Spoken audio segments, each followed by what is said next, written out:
Ooh, okay. Now we'll try it. All right. Good evening. We are starting a new book tonight.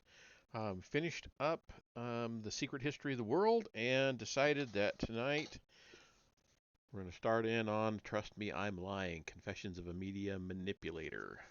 These are short, sort of article type chapters.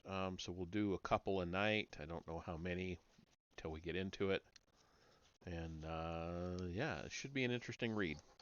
It was a toss up between this and um, The Problem of Slavery in the Age of Revolution, and this one won out. So let's just jump right on into it. I'm not going to read the dedications and all that. I'm just going to um, jump straight on into the chapters. If you read the back of the jacket, the guy says basically that that's what he is a media manipulator, and he goes on about, well, these are the things they do to manipulate the news, and so on. So we'll just jump straight on into the first one, and this is divided into two books. Book one is Feeding the Monster: How Blogs Work.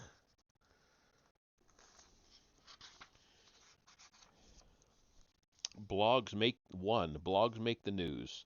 There's a quote. It is not news that sells papers, but papers that sell news. Bill Bonner, Mobs, Messiahs, and Markets. Okay. I call to your attention an article in the New York Times written in the earliest junctures of the 2012 presidential election, nearly 2 years before votes would be cast. It told of a then obscure figure, Tim Pawlenty, the governor of Minnesota. Pawlenty was not yet a presidential candidate. He had no campaign director, no bus, no donors, and little name recognition. In fact, he did not even have a campaign. It was January 2011, after all. What he did have was a beat reporter from the blog Politico following him from town to town with a camera and a laptop, reporting every moment of his non campaign. It's a bit peculiar if you think about it.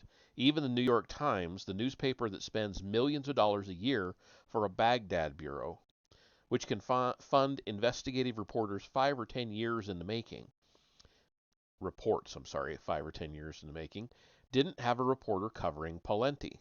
Yet Politico, a blog with only a fraction of the resources of a major newspaper, did. The Times was covering Politico, covering a non candidate.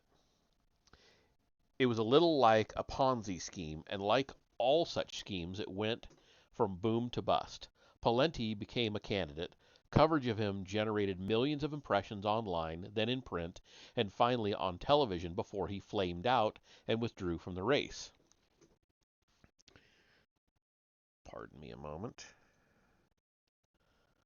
Despite all of this, his candidacy's impact on the election was significant and real enough that the next Republican frontrunner courted Pawlenty's endorsement.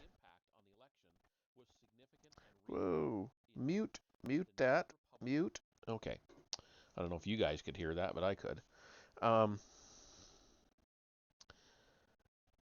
as off-putting as it is, that story seems quaint in light of the 2016 election. I'm not a Tim Pawlenty fan, but he was at least a legitimate politician who conceivably could have run for president. Donald Trump had considered a presidential run for as long as I have been alive. His subsequent election actually obscures the extent to which this was all a publicity stunt. Clearly, he was not too serious about politics, or he might have spent at least a few months over 30 years trying to acquire a passing knowledge of policy. At the very least, one assumes he might have said fewer dumb, unguarded things when there were microphones around. As late as 2012, he was still playing this publicity game, toying with running because it always made for good headlines. And what became of all this? Nothing. because there was enough discretion, enough unity within the media that there was little that there sorry there was still some semblance of a line. Politics was at least partly serious business, and so was reporting the news. But by 2015, when Trump declared his candidacy once again, that was no longer true. He wouldn't have actually run if he didn't think things were different. If he didn't at least subconsciously realize that his incendiary, provocative, and unpredictable personality would be traffic and attention gold online and offline. The man clearly sensed something that most politicians hadn't yet realized, that the culture of Twitter, the economics of online content, had swallowed everything else in the world. There's a famous 20th century political cartoon about the Associated Press, which was, at the time, the wire service responsible for supplying news to the majority of the newspapers in the United States. In it, an AP agent is pouring different bottles into a city's water supply. The bottles are labeled lies, prejudice, slander, suppressed facts, and hatred. The image reads, "The news, poisoned at its source." I think of blogs and social media as today's news wires. They're what poisoned the debate and the clarity of a nation of some 325 million people. They're how we fell for one of the greatest cons in history. Hmm.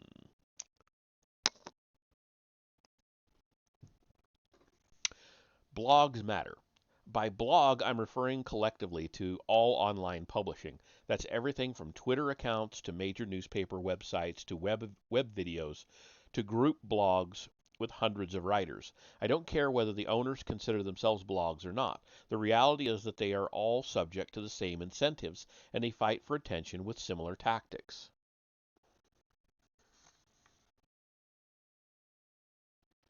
And he has a little note here. I have never been a fan of the word blogosphere and will use it only sparingly. Most people don't understand how today's information cycle really works. Many have no idea of how much their general worldview is influenced by the way news is generated online. What begins online ends online. It ends offline. Although there are millions of blogs out there, you'll notice some mentioned a lot in this book. Gawker Media, Business Insider, Breitbart, Politico, Vox, BuzzFeed, Vice, The Huffington Post, Medium, Drudge Report, and the like. This is not because they are the most widely read, but instead because they are they are mostly read by the media elite. Not only that, but their proselytizing founders, Nick Denton, Henry Blodgett, Jonah Peretti, and Ariana Huffington, have an immense amount of influence as thought leaders. A blog isn't small if its puny readership is made up of TV producers and writers for national newspapers. It doesn't matter how many followers someone has if what they produce ends up going viral. Okay, I think um, radio DJs and news anchors once filled their broadcasts with newspaper headlines. Today, they repeat what they read online, certain blogs more than others. Stories from blogs also filter into real conversations and rumors that spread from person to person through word of mouth. In short, blogs are vehicles from which mass media reporters and your most chatty and informed friends discover and borrow the news. This hidden cycle gives birth to the memes that become our cultural references, the budding stars who become our celebrities, the thinkers who become our gurus, and the news that becomes our news. Think about it. Where do people find stuff today? They find it online. This is just as true for normal people as it is for the so-called gatekeepers. If something is being chatted about on Facebook, Twitter, or Reddit, it will make its way through all other forms of media and eventually into culture itself. That's a fact.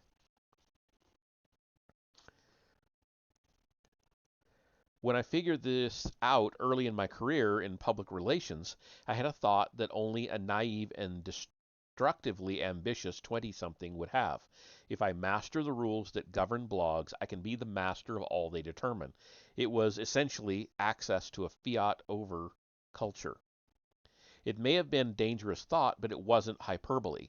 In the Pawlenty case, the guy could have become president of the United States of America. Donald Trump did become president. One early media critic put it this way: we're a country governed by public opinion, and public opinion is largely governed by the press. So isn't it critical to understand what governs the press? What rules over the media, he concluded, rules over the country. In this case, what ruled over Politico literally almost ruled over everyone. To understand what makes blogs act, why Politico followed Pawlenty around, why the media ended up giving Trump something like $4.6 billion worth of free publicity, is the key to making them do what you want, or stopping this broken system. Learn their rules, change the game. That's all it takes to control public opinion. So why did Politico follow Pawlenty? On the face of it, it's pretty crazy. Pawlenty's phantom candidacy wasn't newsworthy, and the New York Times couldn't afford to pay a reporter to follow him around. Politico shouldn't have been able to. It wasn't crazy. Blogs need things to cover. The Times has to fill a newspaper only once per day. A cable news channel has to fill 24 hours of programming 365 days a year. But blogs have to fill an infinite amount of space. The site that covers the most stuff wins. Political blogs know that their traffic goes up during election cycles. Since traffic is what they sell to advertisers, elections equal increased revenue. Unfortunately, election cycles come only every few years. Worse still, they end. Blogs have a simple solution: change reality through the coverage. With Pawlenty, Politico was not only manufacturing a candidate, they were manufacturing an entire leg of the election cycle purely to profit from it. It was a conscious decision. In the story about his business, Politico's executive editor Jim Vandahay tipped his hand to the New York Times. Quote, "We were a garage band in 2008, riffing on the fly. Now we're a 200-person production with a precise feel and plan. We're trying to take a leap forward in front of everyone else." End quote. Today, a few election cycles later, Politico has 300 employees. It has spawned countless competitors, some of whom are even bigger.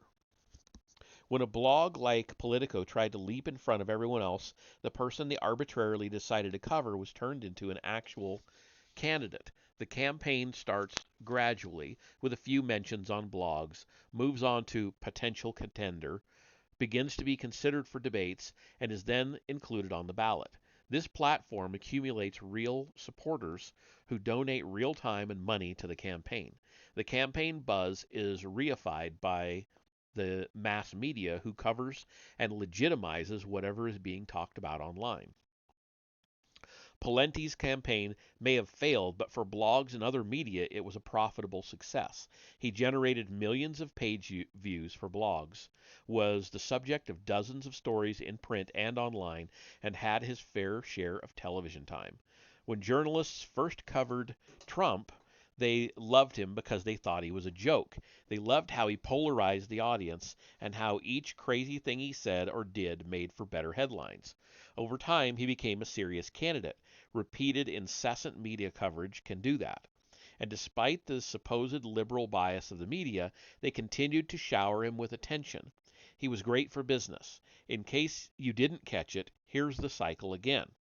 And he has a 5-part bullet point list here.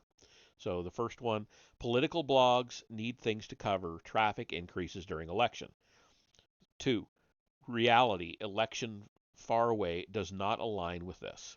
3. Political blogs create candidates early, gravitating toward the absurd and controversial. Election cycle starts early.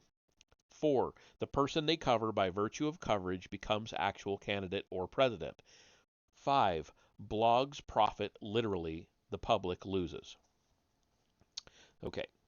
You'll see this cycle repeated again and again in this book. It's true for celebrity gossips, politics, business news, and every other topic blogs cover. The constraints of blogging create artificial content, which is made real and impacts the outcome of real world events. The economics of the internet created a twisted set of incentives that make traffic more important and more profitable than the truth. With the mass media, and today mass culture, relying on the web for the next big thing, it is a set of incentives with massive implications. Blogs need traffic, being first drives traffic, and so entire stories are created out of whole cloth to make that happen. This is just one facet of the economics of blogging, but it's a critical one. When we understand the logic that drives these business choices, those choices become predictable, and what is predictable can be anticipated, redirected, accelerated, or controlled, however you or I choose. Later in the 2012 election, Politico moved the goalposts again to stay on top. Speed stopped working so well, so they turned to scandal to upend the race once more. Remember Herman Cain, the, the preposterous media created candidate who came after Pawlenty? After surging ahead as the lead contender for the Republican nomination and becoming the subject of an exhausting number of traffic friendly blog posts, Cain's candidacy was utterly decimated by a sensational but still strongly denied scandal reported by, you guessed it, Politico. And so another non candidate was created, made real, and then taken out. Another one bit the dust so that blogs could fill their cycle. In some ways, the reliability of this cycle, in which despite all the absurdity, eventually a normal candidate would win out, be it Mitt Romney or whoever, was the first thing that could have happened to it, was the worst thing that could have happened to us, because it meant we thought Trump would eventually lose. He'll eventually come crashing back down to earth. Eventually people will see who he is. He can't avoid this forever. Except none of that was true. That's what happens when you feed the monster. It defies all expectations and rules. And that is the end of the first one, the first entry.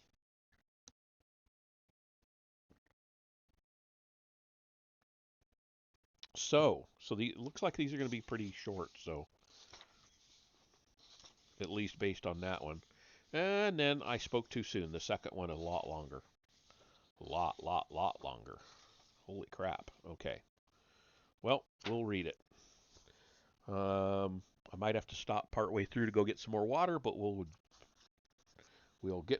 cross that bridge when we get to it. So the second one is trading up the chain: how to turn nothing into something in 3 way too easy steps.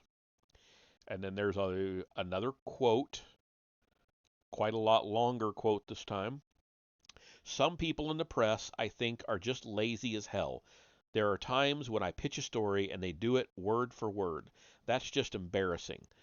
They're adjusting to a time that demands less quality and more quantity, and it works to my advantage most of the time because I think most reporters have liked me packaging things for them.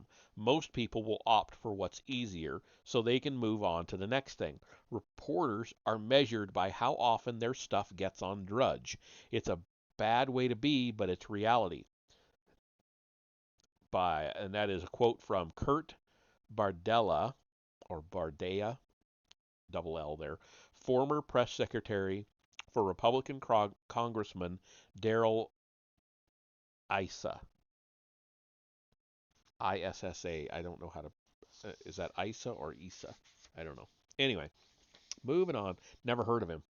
Don't know who he is. Republican congressman, but I've never heard of him. Okay. In the introduction, I explained a scam I call trading up the chain. It's a strategy I developed that manipulates the media through recursion. I can turn nothing into something by placing a story with a small blog that has very low standards, which then becomes the source for a story by a larger blog, and that in turn for a story by larger media outlets. I create, to use the words of one media scholar, a quote self-reinforcing news wave, end quote. People like me do this every day. The work I do is not exactly respectable, but I want to explain how it works without any of the negatives associated with my infamous clients. I'll show how I manipulated the media for a good cause. A friend of mine recently used some of my advice on trading up the chain for the benefit of the charity he runs. This friend needed to raise money to cover the costs of a community art project and chose to do it through Kickstarter, the crowdsourced fundraising platform. With just a few days' work, he turned an obscure cause into a popular internet meme and raised nearly $10,000 to expand the charity internationally. Following the strategy I helped lay out, he made a YouTube video for the Kickstarter page showing off his charity's work. Not a video of the charity's best work or even its most important work, but the work that exaggerated certain elements aimed at helping the video spread. In this case, two or three examples in exotic locations that actually had the least amount of community benefit. Next, he wrote a short article for a small local blog in Brooklyn and embedded the video. This site was chosen because its stories were often used or picked up by the New York section of the Huffington Post. As expected, the Huffington Post did bite and ultimately featured the story as local news in both New York City and Los Angeles. Following my advice, he sent an email from a fake address with these links to a reporter at CBS in Los Angeles, who then did a television piece on it using mostly clips from my friend's heavily edited video. In anticipation of all this, he's been active on a channel of the social news site Reddit, where users vote on stories and topics they like. During the weeks leading up to his campaign launch, in order to build up some connections on the site. When the CBS News piece came out and the video was up, he was ready to post it all on Reddit. It made the front page almost immediately. This score on Reddit, now bolstered by other press as well, put the story on the radar of what I call the major cool stuff blogs. Sites like Boing Boing, Liquid Squid, Found, and others. Since they get post ideas from Reddit, from from this final burst of coverage, money began pouring in, as did volunteers, recognition, and new ideas. With no advertising budget, no publicist, and no experience, his little video did nearly 500,000 views and funded his project for the next 2 years. One exaggerated amateur video became a news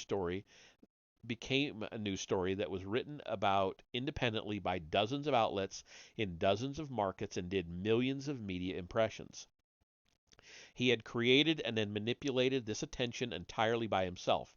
It went from nothing to something. This is not uncommon.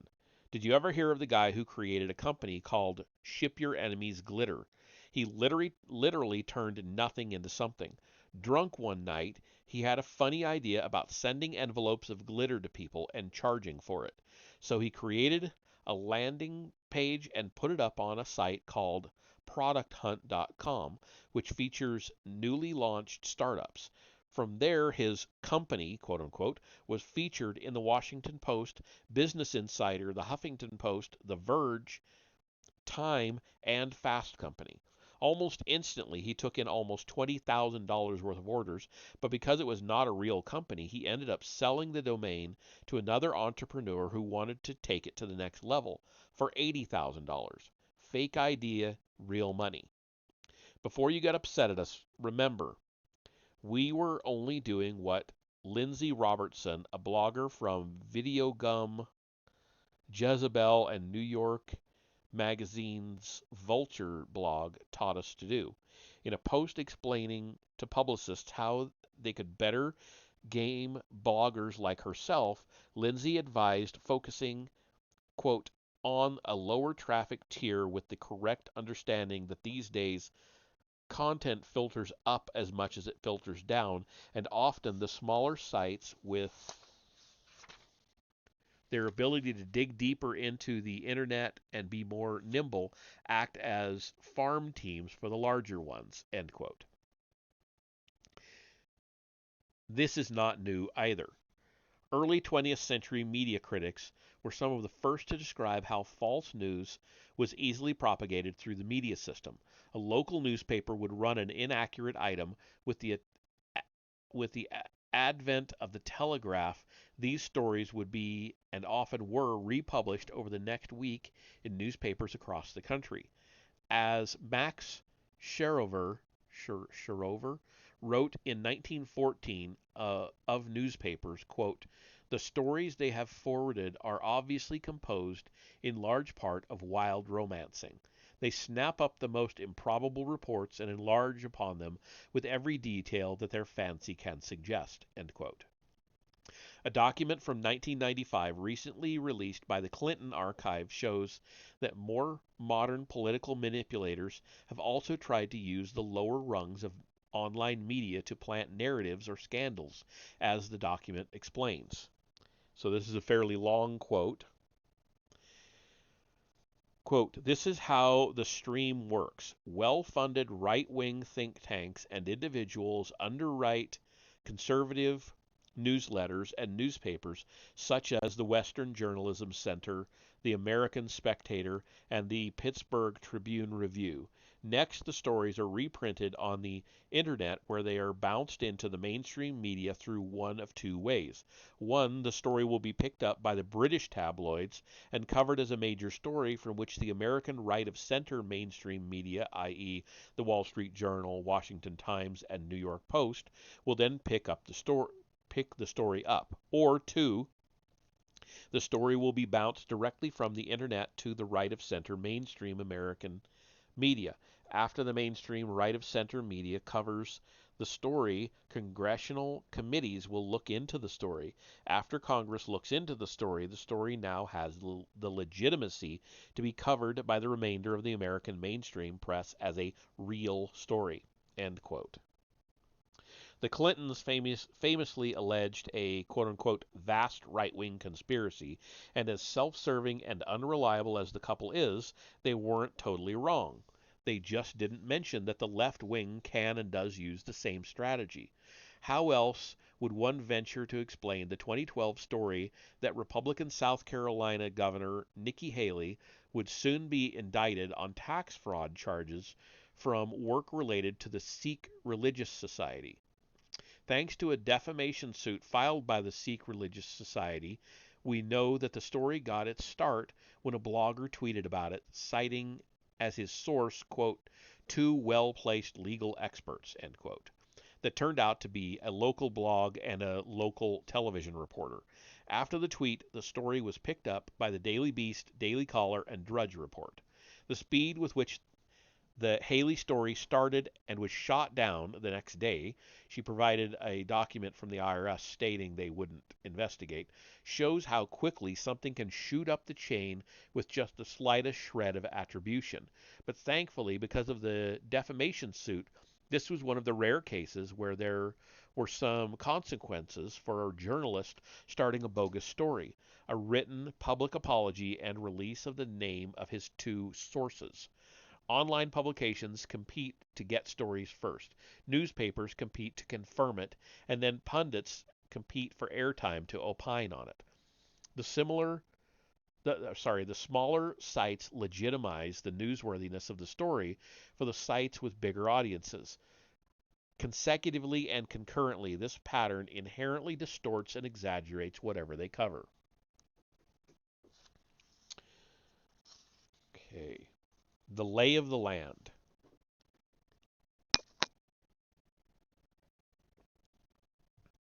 Here's how it works. There are thousands of content creators scouring the web looking for things to write about.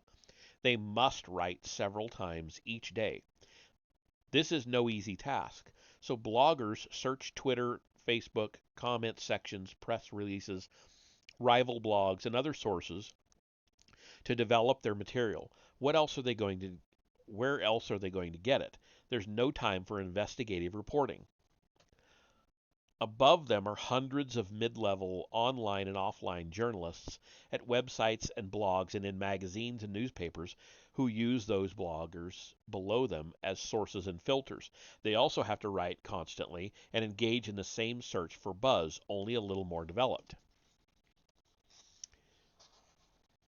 I actually remember looking into a writing gig, and that's basically what it was you had to write like 10 500-word articles a day or something. It was like, yeah, I'll pass. But some people like that. Above them are the major national websites, publications, and television stations. They in turn browse the scourers below them for their material, grabbing their leads and turning them into truly national conversations. These are the most influential bunch: the New York Times, the Today Show, Fox News, and CNN, and dwindling revenues are not, they have massive reach. Finally, between, above, and throughout these concentric levels is the largest group, us, the audience. We scan the web for material that we can watch, comment on, or share with our friends and followers. It's informing bloggers all the way down. This isn't anecdotal observation. It is fact. In a media monitoring study done by Sisson and George Washington University, 89% of journalists reported using blogs for their research for stories. Roughly half reported using Twitter to find and research stories, and more than two-thirds used other social networks such as Facebook or LinkedIn in the same way. The more immediate the nature of their publishing medium, blogs, then newspapers, then magazines, the more heavily a journalist will depend on sketchy online sources like social media for research.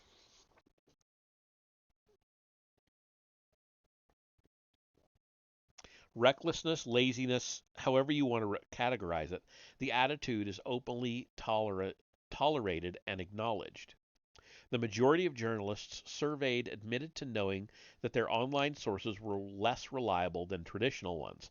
Not a single journalist said they believed that the information gathered from social media was, quote, a lot more reliable, end quote, than traditional media. Why? Because it suffers from a lack of fact checking, verification, or reporting standards. Well, we know what fact checking has turned out to be in the last few years: a whole lot of opinion and not a whole lot of fact.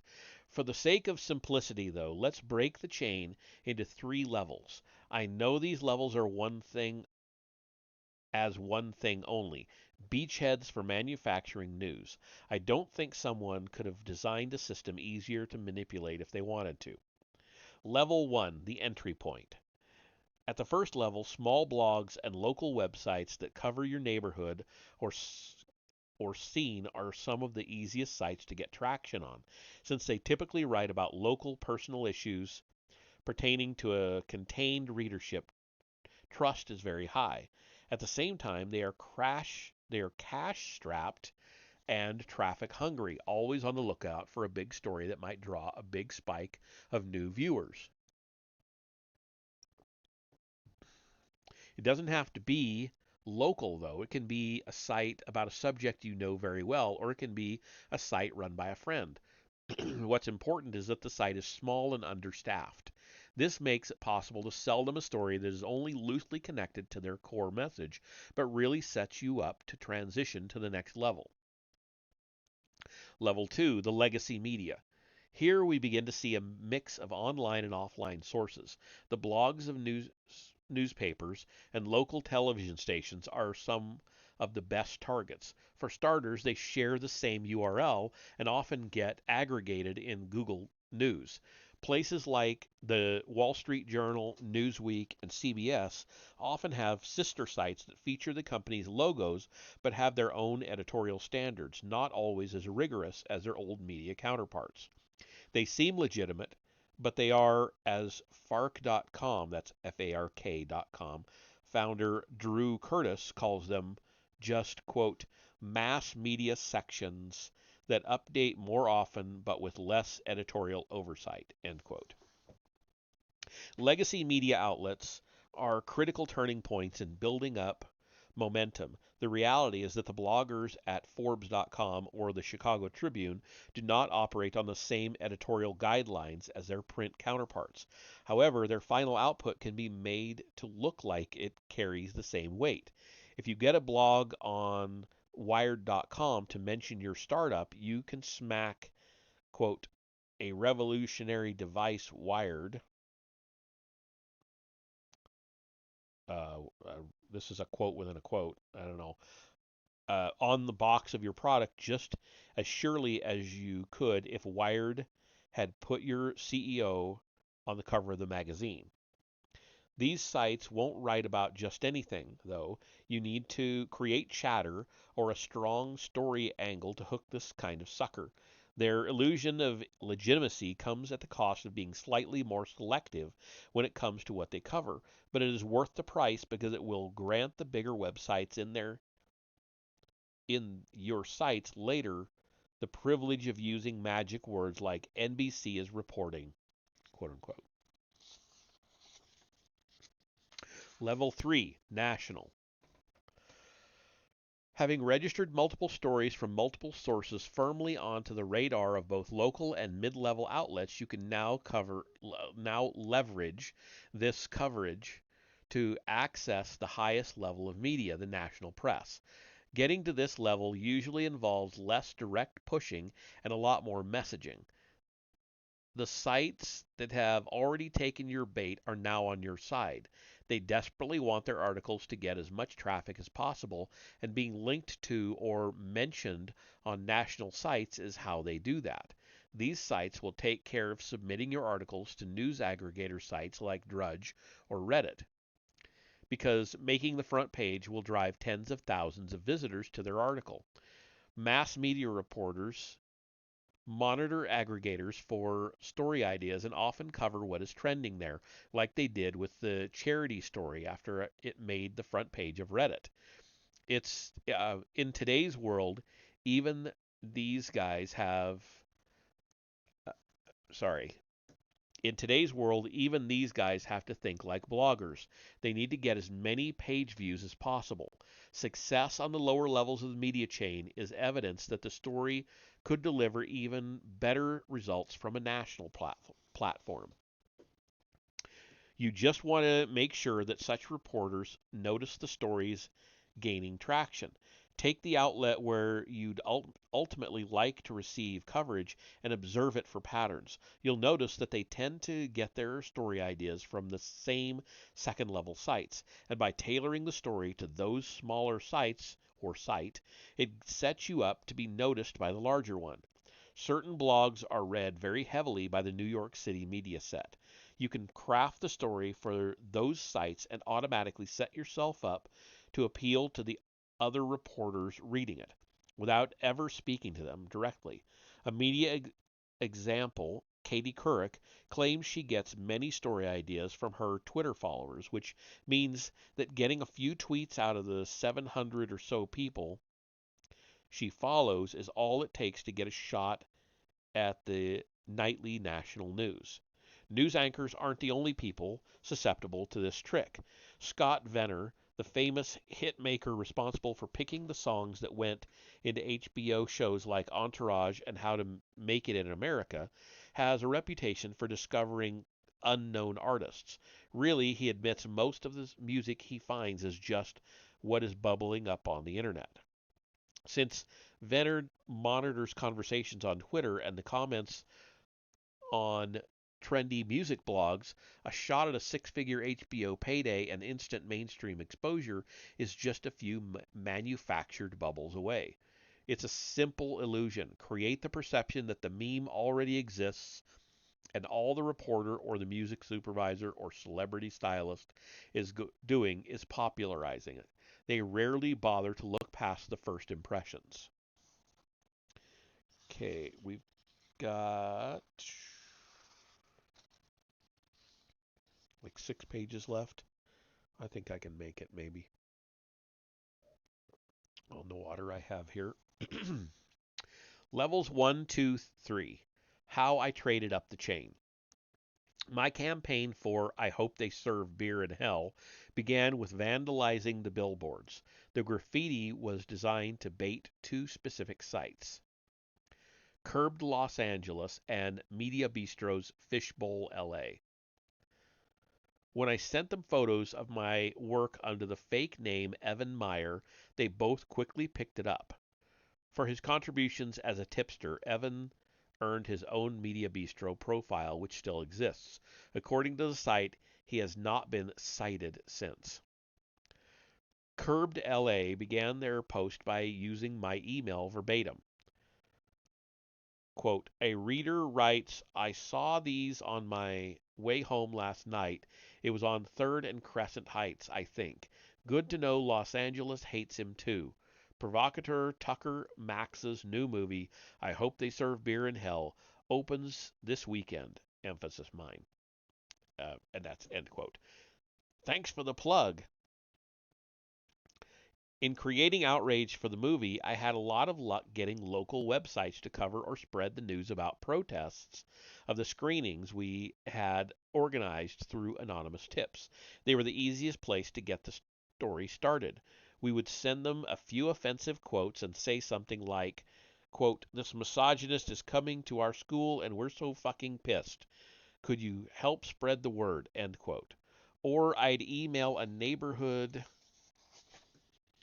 site to say that, quote, a controversial screening with rumors of a local boycott, end quote, was happening in a few days. Sex, college protesters, Hollywood. It was the definition of the kind of local story news producers love. After reading about the growing controversy on the small blogs I conned, they would often send camera crews to the screenings. The video of the story would get posted on the station's website and then get covered again by the other larger blogs in that city, like those hosted by newspapers or companies like the Huffington Post. I was able to get the story to register, however briefly, by using a small site with low standards of newsworthiness. Other media outlets might be alerted to this fact and in turn cover it, giving me another bump. At this point, I now have something to work with. 3 or 4 links are the makings of a trend piece or even a controversy. That's all major outlets and national websites need to see to get excited. Sorry. Former Slate.com media critic Jack Schaefer called such manufactured online controversy provocation, a portmanteau of faux provocation. Outrage porn is a better term. People like being pissed off almost as much as they like actual porn. The key to getting from the second to the third level is the soft sell. I couldn't very well email a columnist at the Washington Post and say, hey, will you denounce our movie so we can benefit from the negative PR? So I targeted the sites that those kinds of columnists were likely to read. Gawker and Media Bistro are very media centric, so we tailored stories to them to cue ourselves up for outrage from their audiences, which happen to include reporters at places like the Washington Post. And when I wanted to be direct, I would register a handful of fake email addresses on Gmail or Yahoo and send emails with a collection of all the links gathered so far and say, quote, how have you not done a story about this yet? End quote. Reporters rarely get substantial tips or alerts from their readers, so to get 2 or even 3 legitimate tips about an issue is a strong signal. So I sent it to them. Well, kind of. I actually just did more of the same fake tips from fake email addresses that worked for the other sites. Only this time I had a handful of links from major blogs that made it clear that everyone was talking about it. At this point, something amazing happened. The coverage my stunts received began helping the $20,000 a month publicist the movie had hired. Rejections from late night television, newspaper interviews, and morning radio turned into callbacks. Tucker did Carson Daly's NBC late night show for the first time. By the end of this charade, hundreds of reputable reporters, producers, and bloggers had been swept up into participating. Thousands more had eagerly gobbled up news about it on multiple blogs. Each time they did, views of the movie trailer spiked. Book sales increased, and Tucker became more famous and more controversial. If only people had known they were promoting the offensive Tucker Max brand for us, just as we'd planned. With just a few simple moves, I had taken this story from level 1 to level 3, not just once but several times, back and forth. Ultimately, the movie did not do nearly as well at release as we'd hoped. This supplementary guerrilla marketing ended up being the entirety of the movie's advertising efforts, rather than a small part of it for reasons outside of my control. But the attention generated by the campaign was overwhelming and incredibly lucrative. Eventually, the movie became a cult hit on DVD. Once you get a story like this started, it takes on a life of its own. That's what happened after I vandalized Tucker's billboards. Exactly 1 week later, inspired by my example, 16 feminists gathered in New York City, late at night to vandalize "I hope they serve beer in hell" posters all over Manhattan. Their campaign got even more coverage than my stunt, including a 650-word, three-picture story on a Village Voice blog with dozens of comments. I posted some comments under fake names to get people riled up, but looking at them now, I can't tell which ones are fake and which are real. From the fake came real action.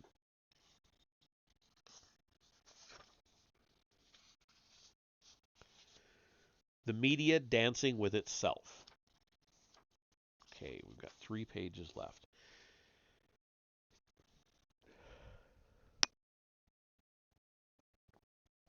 The media dancing with itself. Trading up the chain relies on insight from crisis public relations expert Michael Citrick. When attempting to turn things around for a particularly disliked or controversial client, was fond of saying, "We need to find a lead steer." The media, like any group of animals, gallops in a herd. It takes just one steer to start a stampede. The first level is your lead steer. The rest is just pointing everyone's attention to the direction it went in. Remember, every person in the media ecosystem, with the exception of a few at the top layer, is under immense pressure to produce content under the tightest of deadlines. Yes, you have something to sell, but more than ever, they desperately, desperately need to buy. The flimsiest of excuses is all it takes. It freaked me out when I began to see this sort of thing happen without the deliberate prodding of a promoter like myself. I saw media conflagrations set off by internal sparks. In this networked, interdependent world of blogging, misinformation can spread even when no one is consciously pushing or manipulating it. The system is so primed, tuned, and ready that often it doesn't need people like me. The monster can feed itself. Sometimes just a single quote taken out of context can set things off. In early 2011, a gossip reporter for an AOL entertainment blog asked former quarterback Kurt Warner who he thought would be the next ex athlete to join the show Dancing with the Stars. Warner jokingly suggested Brett Favre, who was then embroiled in a sexual harassment scandal. Though the show told him they wanted nothing to do with Favre, the reporter still titled the post, "Brett Favre is Kurt Warner's pick to join dancing. Controversy is good for ratings," and tagged it as an exclusive. The post made it clear that Warner was just goofing around. 2 days later, the blog Bleacher Report linked to the piece but made it sound as though Warner was seriously urging Favre to join the show, which, remember, had just told AOL they wanted nothing to do with Favre. After their story, the rumor started to multiply rapidly. A reporter from a local TV news website, KCCI Des Moines, caught the story and wrote a 62-word piece titled "Brett Favre's Next Big Step?" and mentioned the rumors discussed on Bleacher Report. From there the piece was picked up by USA Today. Brett Favre joining Dancing with the Stars season 12 cast, Pro Football Talk and others making the Oh, that was the end of the quote. Sorry. Pro Football Talk and others making the full transition to the national stage. To recap what happened, a gossip blog manufactured a scoop by misrepresenting, deliberately or not, a joke. That scoop was itself misrepresented and misinterpreted as it traveled up the chain, going from a small entertainment blog to a sports site to a CBS affiliate in Iowa, and eventually to the website of one of the biggest newspapers in the country. What spread was not even a rumor, which at least would have been logical. It was just an empty bit of nothing. The fake Favre beam spread almost exactly along the lines of my fake outrage campaign for Tucker's movie, only there was no one involved.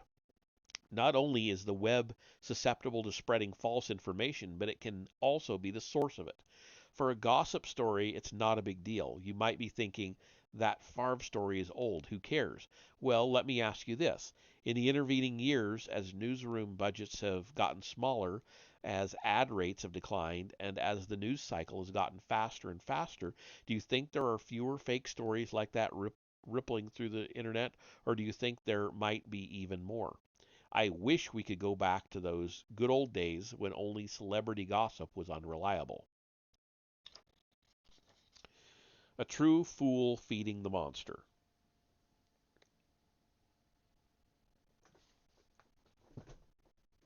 I am obviously jaded and cynical about trading up the chain. How could I not be? It's basically possible to run anything through this chain, even utterly preposterous and made up information. But for a long time I thought that fabricated media stories could only hurt feelings and waste time. I didn't think anyone could die because of it. I was wrong. Perhaps you remember Terry Jones, the idiotic pastor whose burning of the Koran led to riots that killed nearly 30 people in Afghanistan. Jones's bigotry happened to trade up the chain perfectly, and the media unwittingly allowed it. Jones first made a name for himself in the local Florida press by running offensive billboards in front of his church. Then he stepped it up, announcing that he planned to stage a burning of the Koran. This story was picked up by a small website called Religion News Service. Yahoo linked to their short article, and dozens of blogs followed, which led CNN to invite Jones to appear on the network. He was now a national story. Yet the media and the public, aware of the potential implications of airing video of his act, began to push back. Many decided they would not air such a video. Some 500 people attended a protest in Kabul where they burned Jones in effigy. At the last second, Jones, under pressure, backed down and the crisis was averted. But Terry Jones was back a few months later, announcing for the second time that he planned to burn the Koran. Each blog and outlet that covered the lead up to the burning made the story and the media monster that was Terry Jones that much bolder and bigger. Reporters asked if a direct request from President Obama would stop him, which of course meant that the President of the United States of America would have to negotiate with a homegrown terrorist. He traded up the chain to the most powerful man in the world. This circus was what finally pushed Jones over the edge. In March 2011, he went through with the burning despite the threatened media blackout. He called their bluff and it worked. The blackout fell apart when a college student named Andrew Ford, freelancing for the wire service uh, Agency France Presse, I know I butchered that, took advantage of a story too dirty and dangerous for many journalists to touch in good conscience. Agency France Presse, Ford's publisher, is syndicated on Google and Yahoo News. They immediately published his article. The story began to go up the chain, getting bigger and bigger. Roughly 30 larger blogs and online news services had picked up Ford's piece or linked to it in the first day. It made the story too big for the rest of the media, including the foreign press, to continue to resist. So the news of Jones's Koran burning, a calculated stunt to extract attention from a system that could not prevent itself from being exploited, became known to the world, and it was a deadly monster of a story.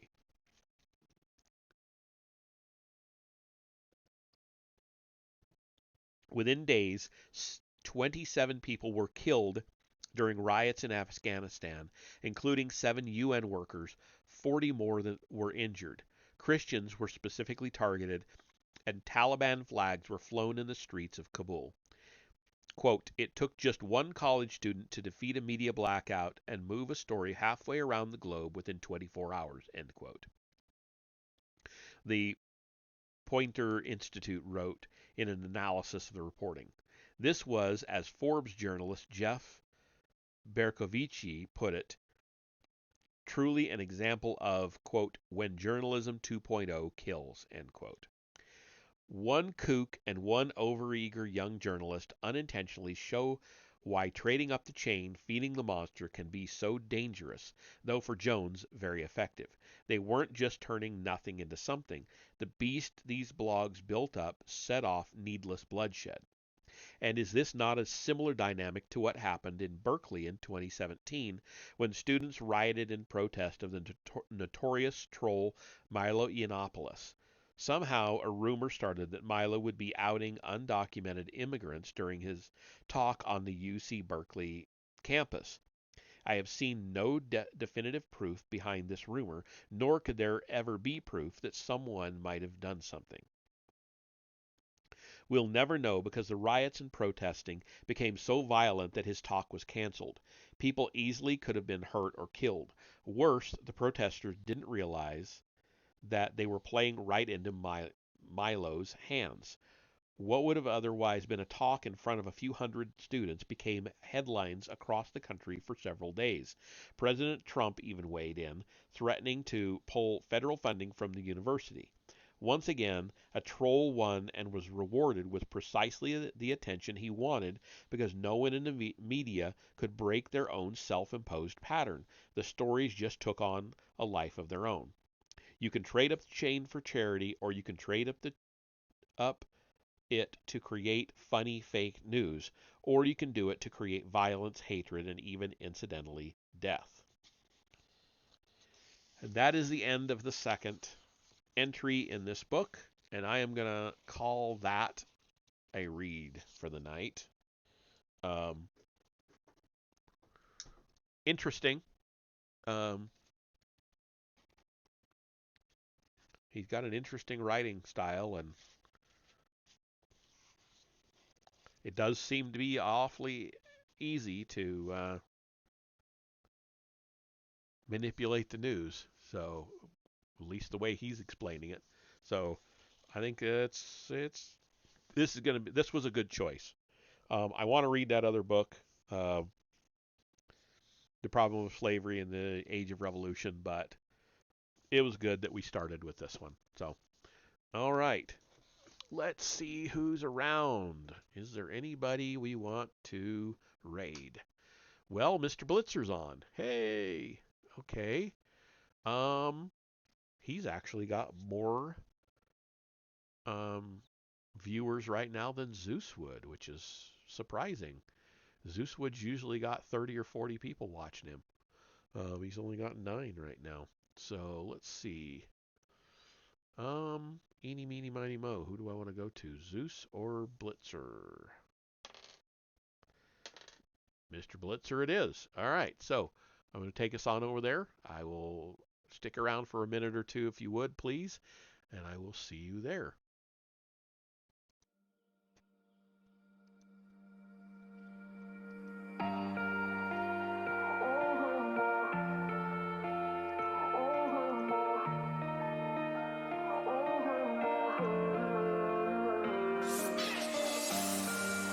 Shattered skies, watching teary blue eyes, wonder where I might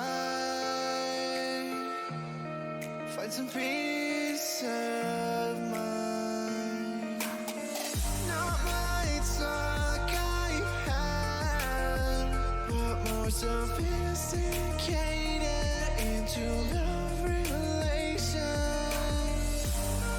Disassembling my own heart, 'cause my mind's a million places and giving up. So it's in my head. Just tell me it's not happening. Just tell me it's not happening. Surrender myself. I feel the world collapsing, but it's